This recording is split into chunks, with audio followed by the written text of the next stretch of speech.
আসসালামু আলাইকুম ওয়া রাহমাতুল্লাহি ওয়া বারাকাতুহ। সুপ্রিয় মুমিন মুসলিম ভাই ও বোনেরা, আল্লাহ রাব্বুল আলামিন আমাদের প্রতি দিনে রাতে ৫ ওয়াক্ত সালাত ফরজ করেছেন। কোরআনুল কারীমের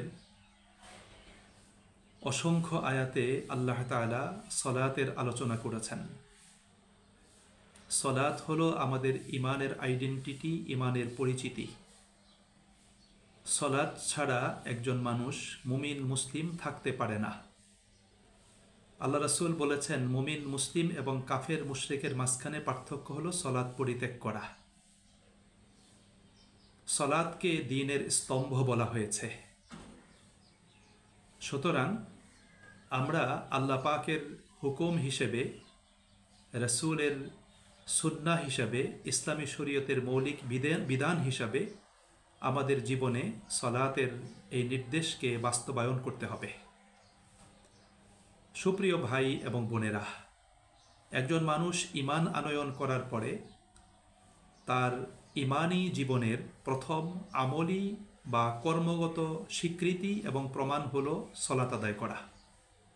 রাসূল করিম সাল্লাল্লাহু আলাইহি ওয়াসাল্লাম সালাত কিভাবে আদায় করতে হবে এবং কিভাবে আমরা সালাত আদায় করব তার বিস্তারিত নিয়ম পদ্ধতি তিনি আমাদেরকে জানিয়েছেন এবং শিখিয়েছেন। আল্লাহ রাসূল বলেছেন, সল্লু কামা রাআইতুমুনি উসাল্লি। তোমরা আমাকে যেভাবে সালাত আদায় করতে দেখছো সেভাবে তোমরা কি করো? সালাত আদায় করো। অর্থাৎ আমাদেরকে রাসূল করিম সাল্লাল্লাহু আলাইহি ওয়াসাল্লামের দেখানো এবং শিখানো রীতি পদ্ধতি, নিয়ম নীতি অনুযায়ী আমাদেরকে সালাত আদায় করতে হবে। সম্মানিত ভাই এবং বন্ধুরা, হাদিসের বিভিন্ন বর্ণনার আলোকে সালাতের কয়েকটি বিষয়ে ইসলামিক স্কলারগণ ফিকহি কিছু মতভেদ তারা করেছেন। এরকম সালাতের মোটামুটি 7টি জায়গা রয়েছে। যেমন তাকবীরে তাহরিমা বাঁধার পরে আমি হাত কোথায় বাঁধব? বুকের উপরে বাঁধব, নাকি নাভির নিচে বাঁধব, নাকি নাভি বরাবর বাঁধব? এই বিষয়ে ইসলামিক স্কলারদের মধ্যে ফিকহি মতভেদ রয়েছে। দ্বিতীয়ত, আমি ইমামের পিছনে কেরাত তথা সূরা ফাতিহা পাঠ করব কি করব না, এই ব্যাপারে ইমামদের ইখতিলাফ রয়েছে।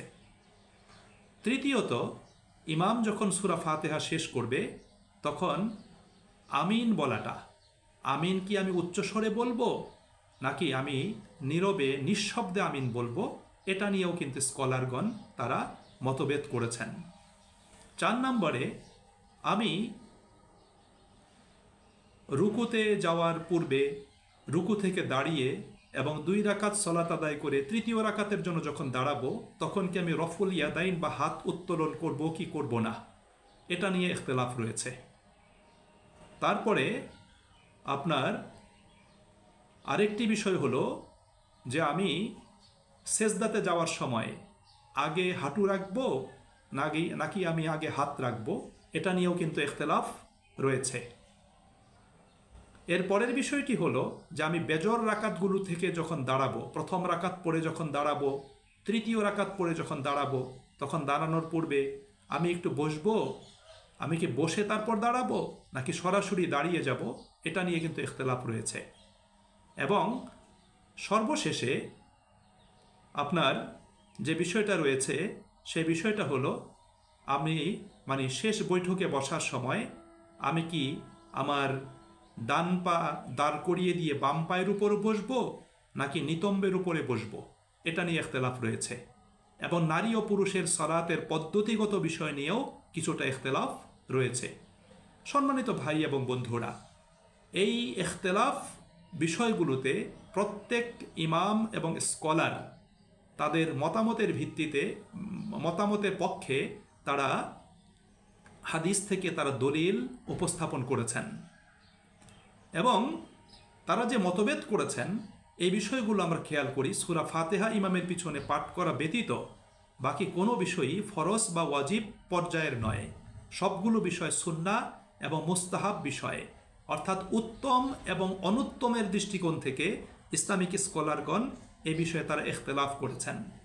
তারা একটা মতামত দিয়েছেন, কিন্তু বিপরীত মতামতকে তারা নিষেধ করেন নাই, বা বিপরীত মতামত সেটা আপনার গিয়ে খারাপ কিছু এরকম কোনো কথাও বলেন নাই।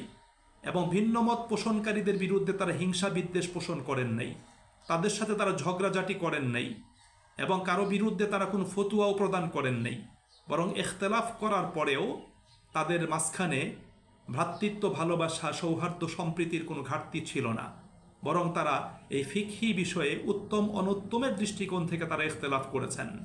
সম্মানিত ভাই এবং বন্ধুরা, কিন্তু ফিকহি এই হাতে গোনা কয়েকটি বিষয় নিয়ে বর্তমান সময়ে আমাদের মুসলিমদের মাঝখানে হিংসা বিদ্বেষ, দলাদলি, মারামারি, কুৎসা রটনা, ইসলাম থেকে দিন থেকে বের করে দেওয়া এবং বিভিন্ন দল উপদলে উম্মাহকে বিভক্ত করার একটা ব্যাড কালচার, একটা অপসংস্কৃতি, এটা আমাদের সমাজ জীবনে শুরু হয়ে গিয়েছে। এর মাধ্যমে মুসলিম উম্মাহ ক্ষতিগ্রস্ত হচ্ছে। এবং মনে রাখতে হবে যে পূর্ব যুগের সালাফদের মধ্যে ইখতিলাফ ছিল, কিন্তু দলাদলি কোন্দল ছিল না। তারা একই উম্মাহভুক্ত ছিলেন। কিন্তু আমাদের মাঝখানে এই ফিকহি ইখতিলাফকে কেন্দ্র করে দলাদলি তৈরি হয়ে গেছে। এক পক্ষ আরেক পক্ষকে আমরা সঠিক মনে করি না, এক পক্ষ আরেক পক্ষকে আমরা বিভ্রান্ত মনে করি, এবং এই বিষয়গুলোকে নিয়ে আমাদের হিংসা বিদ্বেষ, আমাদের গ্রুপিং, এবং আমরা একজন আরেকজনের প্রতিপক্ষ হয়ে সমাজ জীবনে আমরা অবস্থান করছি, যেটা আমাদের জন্য, ইসলামের জন্য, মুসলিম উম্মার জন্য কখনোই কল্যাণকর নয়। মনে রাখতে হবে যে ইসলামের দুশ্মনরা তারা কিন্তু চায় যে মুসলিমদের মাঝখানে চিন্তার অনৈক্য তৈরি করতে। মুসলিমদের ভিতর চিন্তার ঐক্য তৈরি হোক, এটা তারা চায় না। এবং মুসলিমদের মাঝখানে একটা সামগ্রিক সম্মিলিত প্ল্যাটফর্ম, শক্তিশালী প্ল্যাটফর্ম তৈরি হোক, এটাও তারা চায় না।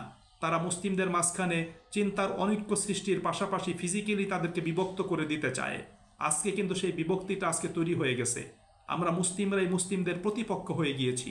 এই জন্য সলাতের পুরো বিষয়টাকে আমাদের বুঝতে হবে।